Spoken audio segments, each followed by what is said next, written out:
What is good, guys? It's Rey-Jay back with another video, and in this one I want to break down what's going on with Tesla, SPY, Nvda, the QQQ, and a couple of other tickers. I'm going to break down what's happening with the economic calendar going into tomorrow, what earnings are coming out that are very, very important, what you should be watching for in the chart as we approach tomorrow. But before I break down all this information, before I get into any more details, let me just mention a couple of things. I am personally not a financial planner, so take nothing I say as financial advice. And also, if you guys can, please check out the Weeble link, which is down below and in the description. If you sign up for Webull and deposit $500, you're guaranteed 20 free stocks. If you deposit $25,000 or more, you're guaranteed 75 free stocks. And this offer ends in just 2 weeks. Anyways, now let's talk about what's happening with the markets. Looking at SPY, we had this very, very interesting channel that developed, and I told you all that if we broke past 515 to 516, expect to push all the way up towards 518 at the very least or higher. And I told you if we lost 512, expect some downside. And what happened was we got a break to the upside as we started to see the market being very optimistic amidst the big bank earnings that are coming out very soon. So I want to break down more information about the data and the banks before I break down these charts. What's happening with tomorrow? Let's start off with this. So tomorrow is going to be Friday, April 12th, 2024, and it's going to be another Friday. Fridays are known for their manipulation. At 8:30 a.m., we have the export and import prices coming out, which is very minor data, might not really affect the market that much.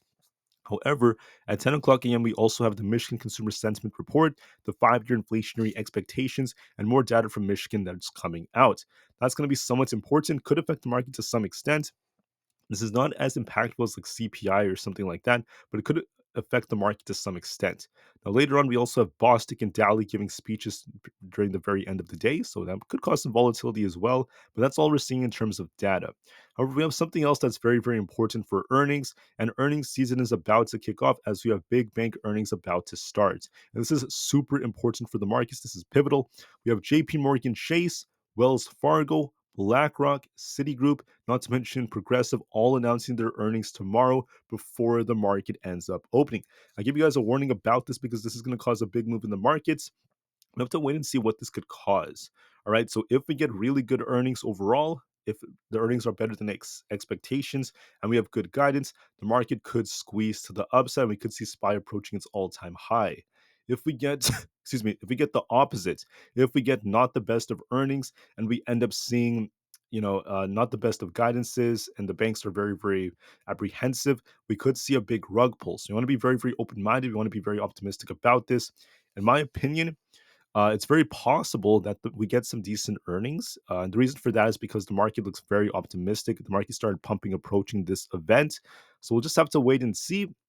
But personally, the best thing to do is be open minded and be ready for anything just to be safe. Now, it's very, very important to know that yes, the chart on SPY, Tesla, and others looks very bullish. The market looks like it could start pushing higher. Yes, it can. But it also depends on the earnings. That's going to be another big factor. So I'll wait and see what these end up causing. I'll be reporting this tomorrow in the morning. Now, right now, the market is also shifting. Market volatility. The VIX is coming back down to neutral. It is no longer in the fearful stage. It's been dipping a bit, and we're approaching our 50 daily moving average all over again. I'll be watching to see what happens on the VIX. The puts and call positioning has been going up as we're seeing lots of puts being bought. The market has become more fearful. But because all these puts are being bought, this is causing a big shift within the markets. This could cause things to change as well. Other factors are also looking very, very interesting. The market's been quite greedy as of right now, and we'll have to see what this looks like. But once again, don't forget about this current options chain. For tomorrow, we have a little bit over 450,000 calls expiring, and we have over 800,000 puts expiring. 516 is max pain with the 1.75 put to call ratio. The majority of people and institutions have puts betting the market is going to tank tomorrow. Could the opposite happen? Are the market makers about to cause a squeeze instead? That's a strong possibility, so we'll just have to wait and see. So what do I see on the charts? What do I think is going to play out? I'm going to give you guys my prediction. Let me remind you all, it depends on the bank earnings. I can't make any promises. I'm going to go over the bullish and bearish cases and then what the market is suggesting is more likely. So if we're bullish tomorrow and we get good bank earnings, that's going to be the biggest factor. SPY could launch to 520. If this breaks, I think that SPY is going to go all the way up to 524. If the opposite happens and SPY ends up coming all the way down to 515, if we lose this, I see this dipping all the way down to 512, if not below that. Okay, those are the bullish and bearish cases. What do I think is more likely? In my personal opinion, the chart looks like it wants to push higher because we have a very symmetrical looking structure, and also because of the fact that when you look at the 4 hour time frame on SPY, this is about to turn bullish. And generally, when you get these crossovers, like right here when this happened, we do tend to push a little bit higher, right? Typically, that is what happens. Like right here, we got a bullish crossover, we went higher. Also, like right here, it happened. So this suggests that there is going to be more upside as the most likely possibility. So the most likely possibility is SPY is going to maybe it could retrace to like 516, the pre-markets, 516.5. I mean, that's the 0.236 retracement. That would be completely normal, and then start to rebound and push for 520 at the very least. If that breaks, I think 524 is a strong possibility.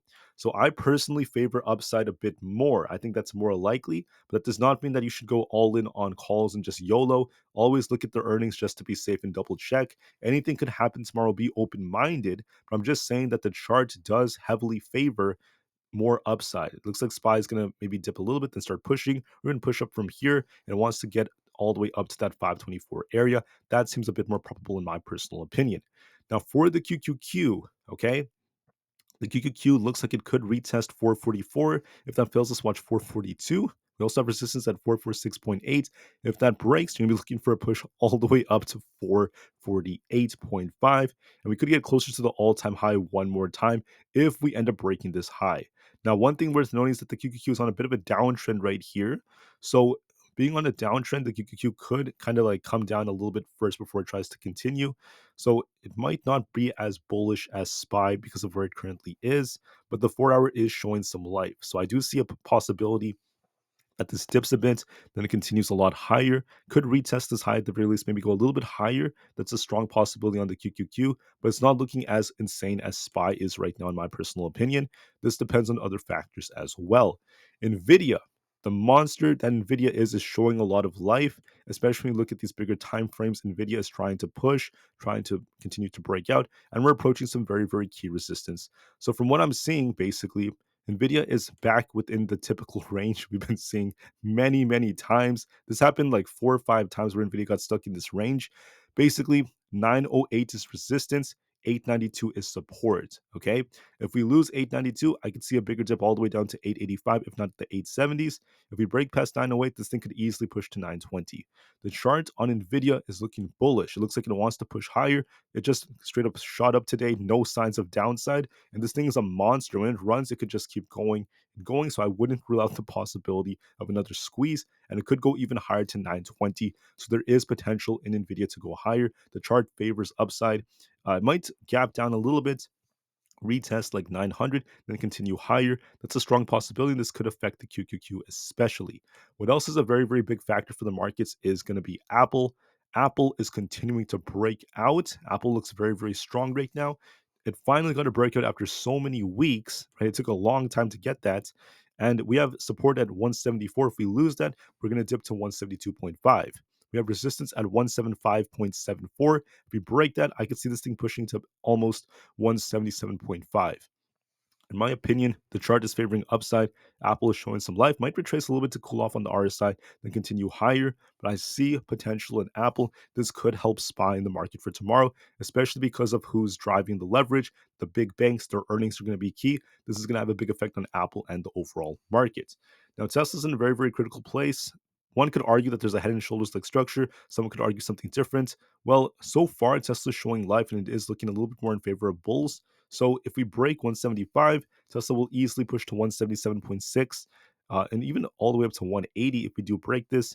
And sometimes these head and shoulders are kind of like traps, so you shouldn't solely trade based off these. Even if you're looking at from it like right here, I wouldn't solely trade based off that. I would look at different factors. If we lose 172, watch 170.5. If that fails, it's going to come all the way down to 167.8, followed by 165. In my opinion, the chart is looking like it's trying to break this high right here. So it could establish this high, come back down, might retest like the 172s, then just try to continue going higher. So it looks like it's showing more life, and there is some more potential on Tesla, in my opinion. We have this imbalance all the way up here to fill. If we do try to break past 175, I expect this to fill, and I do think we could get very close to 180 if we break 175. But for now, Tesla has like very, very mixed looking patterns. So I'm kind of in the middle from that sense, but I'm still open minded to the possibility the market could track Tesla higher. Also, excuse me, it also depends on the news, but I'm going to give this a little bit more time.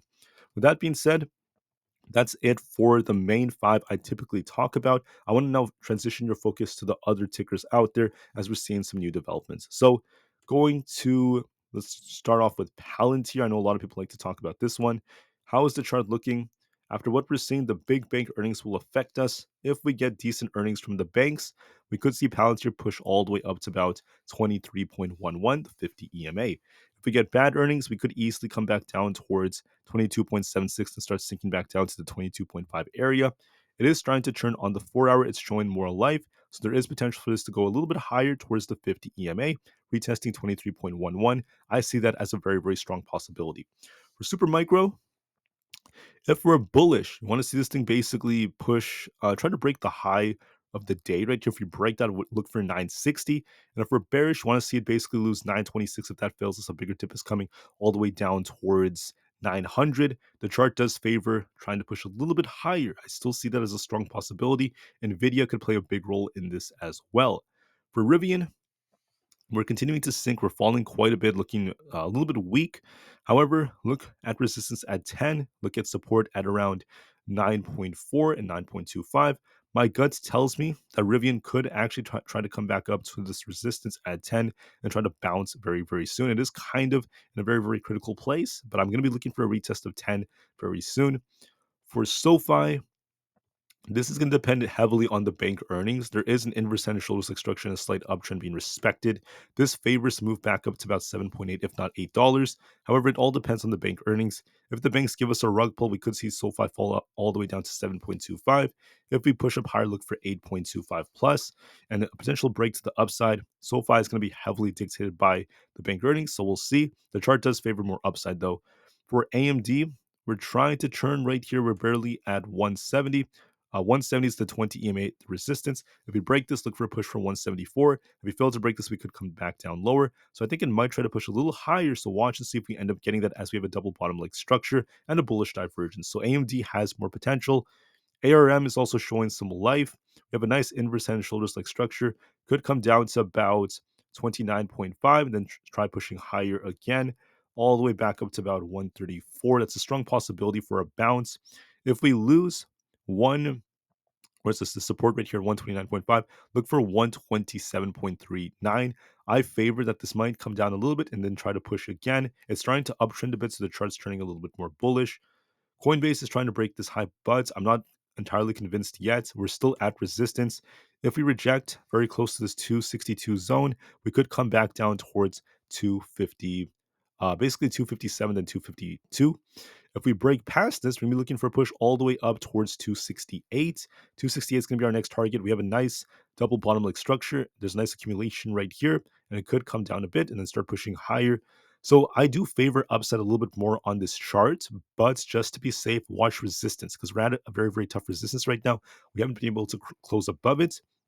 So give it some time, be a little bit patient, and we'll see how it goes from here.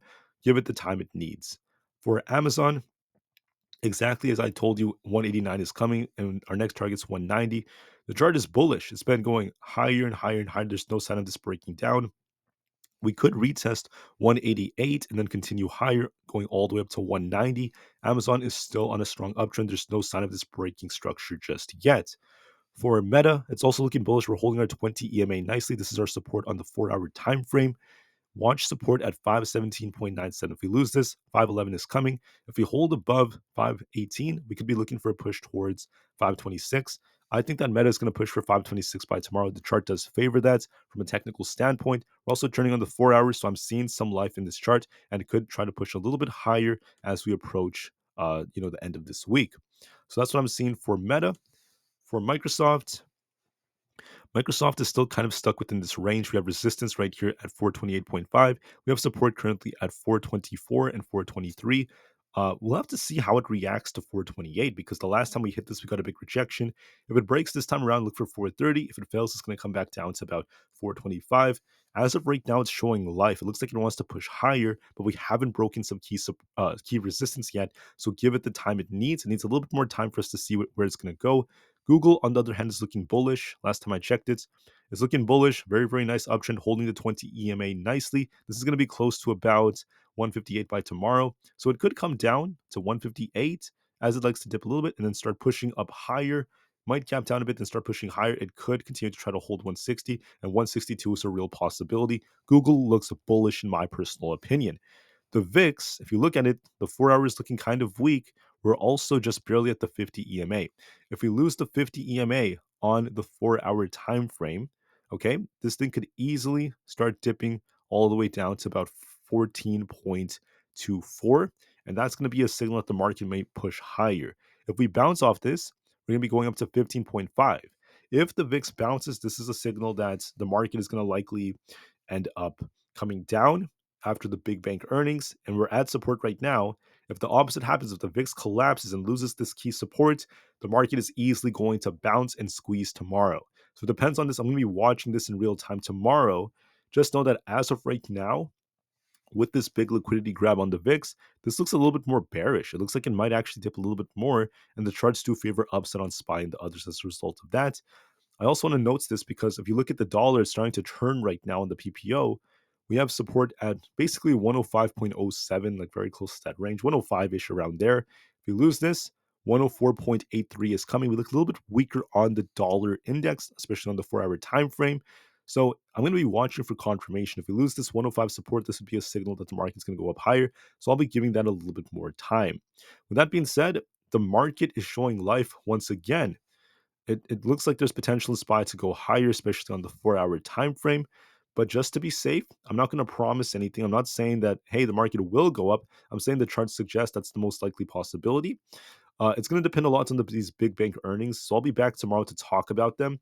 Will the big banks cause the market to pump more? If they do, SPY could approach its all-time high, get very close to it. If not, the market could get a big rug pull. So you want to be open-minded for anything. Let me just clarify that the chart looks more bullish. The options chain does suggest the market makers would benefit from the squeezing shorts again, as we have a lot of puts expiring. And based off other indicators, as we're seeing more puts being bought and we're seeing buyers defending, the market does suggest upside is likely coming again for one more push. That's what I find to be a little bit more probable. I find that to be more likely, and the charts are looking pretty strong on SPY and for many other tickers. So I think that that prediction of the market going higher is more valid.